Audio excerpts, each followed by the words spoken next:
Bienvenidos a un nuevo vídeo del canal.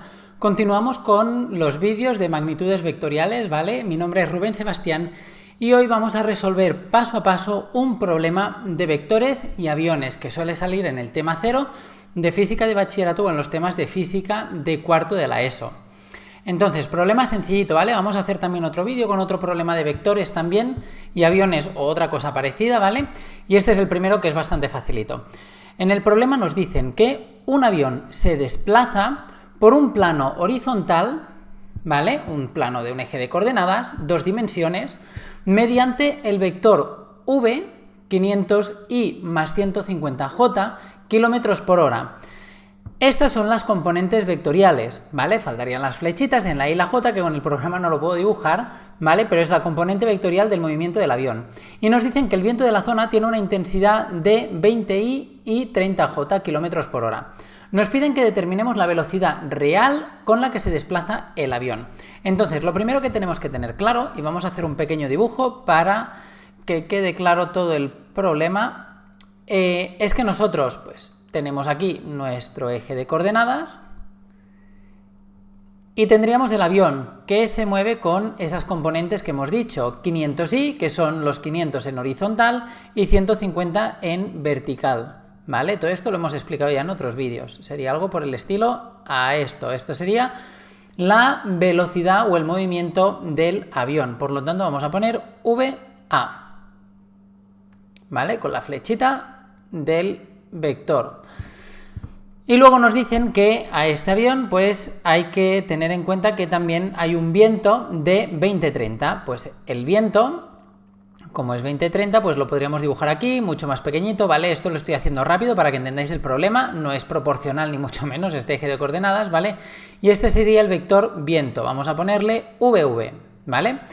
Entonces, si nos piden que determinemos el vector de la velocidad real con la que se desplaza el avión, fijaros que las dos flechas de los vectores, la del viento y la del avión, van más o menos en la misma dirección. Para saber la velocidad real del avión, lo único que tendríamos que hacer sería sumar los dos vectores, es decir, el movimiento del avión que se ve influenciado por la velocidad del viento, ¿vale? Por lo tanto, para saber la velocidad real, sumamos los dos vectores. Esto lo hemos visto ya cómo hacerlo gráficamente, que a partir de la flecha del extremo del vector del avión, pues tendríamos que poner el otro vector, ¿vale? Bien dibujado, ya os digo, esto lo estoy haciendo así, sin las pautas del eje de coordenadas ni nada. Habrán otros profes de física que querrán matarme, pero aquí tendríamos el movimiento del viento y luego hacemos la suma desde el eje de coordenadas, desde el centro hasta el punto final. Para hacerlo bien y bien hecho con cálculos, ahora sí, pues vamos a hacer una suma normal de vectores. De manera que el apartado A sería la suma. Para tener el vector de la velocidad real, vamos a poner VR, pues lo que tendremos que hacer será sumar el vector del avión, VA, más el vector del viento, VV, ¿vale? Entonces, sumamos las componentes. Recordad que para hacer la suma de vectores, y esto lo hemos explicado ya en otro vídeo, sumamos las componentes horizontales y las componentes verticales. Por lo tanto, sería el vector real es igual a las componentes horizontales, 500i, más la componente horizontal del viento, que es 20i, y luego las componentes verticales, que son 150 del avión, J, recordad lo del vector unitario, que también lo hemos explicado en otros vídeos, más la componente vertical del viento, que es 30J. Entonces, al hacer esta suma de vectores, obtenemos el resultado, que sería que la velocidad real del movimiento del avión, teniendo en cuenta la velocidad del avión y la velocidad del viento, sería de 520 en la componente horizontal y 180 en la componente vertical, J, con sus vectores unitarios. Y todo esto kilómetros por hora, porque los datos que nos daban en el enunciado eran kilómetros hora. Entonces, vamos al apartado B. Nos dicen que determinemos la velocidad real del movimiento del avión. Para calcular la velocidad real, vuelvo a hacer otro grafiquillo que se verá mejor. Fijaros, aquí tengo este eje de coordenadas. Yo ahora ya he calculado que la velocidad real, pues, es este vector, ¿vale? Pues para calcular la magnitud de este vector, el valor numérico que corresponde a este vector, lo que tendremos que hacer será calcular el módulo. Y para el módulo, fijaros que ya lo hemos hecho antes, tenemos las componentes horizontales y verticales, ¿vale? Que están en el apartado A. Así pues, en el apartado B nos quedaría que el módulo de la velocidad real sería igual a la raíz cuadrada de la componente horizontal elevada a 2, es decir, 520 elevado a 2, más la componente vertical 180 elevado a 2. Esto, si lo resolvemos en la calculadora, nos daría la raíz cuadrada de 302.800, y si hacemos la raíz cuadrada, esto ya depende de cómo nos pidan el problema, sería 550,27. Y como estamos hablando de velocidad, le añadiremos la unidad, que son kilómetros por hora. Y este sería la velocidad real que llevaría este avión,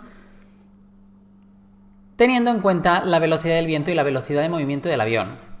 Y por último nos piden que calculemos la dirección o el ángulo respecto al eje horizontal con la que se desplaza el avión. Fijaros, tenemos el módulo, ¿vale?, en el eje de coordenadas que hemos hecho antes.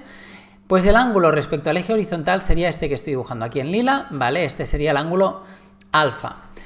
Entonces, para calcular ese ángulo, fijaros que habíamos calculado las dos componentes, la horizontal, que son 520, y la componente vertical, que es 180. Fijaros que además tenemos un ángulo rectángulo, por lo tanto, para calcular el ángulo, pues utilizamos las razones trigonométricas, ¿vale? Concretamente, como tenemos los dos catetos, porque la hipotenusa sería el módulo, ¿vale?, que serían los 550, ahora estoy poniendo módulo del vector velocidad real, ¿vale?, pero ya os digo, serían los 550, pues para calcular el ángulo podríamos utilizar cualquiera de las tres razones trigonométricas. Como los que son más fáciles que sean reales, ¿vale?, que no nos hayamos equivocado, son la componente horizontal y la componente vertical, yo lo voy a calcular con la tangente, aunque como ya hemos calculado el módulo, lo podríamos hacer con el seno, coseno, ¿vale? Pero yo voy a la tangente. De manera que, en el apartado C, tendríamos que la tangente del ángulo alfa es igual al cateto opuesto partido por el cateto continuo o contiguo. Entonces, el ángulo no lo conozco, tangente de alfa.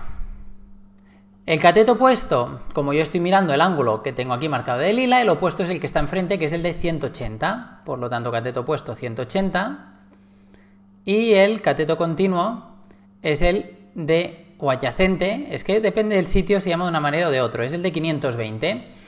Así pues, al hacer esta división, nos queda que la tangente de alfa, aquí en el de antes me he dejado la G, ¿vale? También tangente, en algunos sitios TG, tan, hay muchas maneras de representarlo, será igual a el resultado de la división, que son 0,346 y más decimales.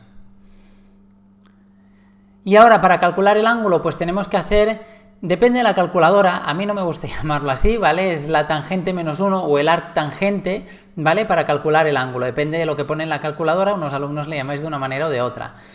Entonces, el ángulo alfa será igual a la tangente menos 1 de 0,346. Y esto, si lo hacéis con todos los decimales, nos va a dar un ángulo alfa, un ángulo respecto al eje horizontal de 19,09. Por lo tanto, este es el ángulo con el que se desplaza o con el que se mueve este avión, que tiene las componentes vectoriales que hemos dicho al principio, ¿vale? Y el ángulo respecto al eje horizontal.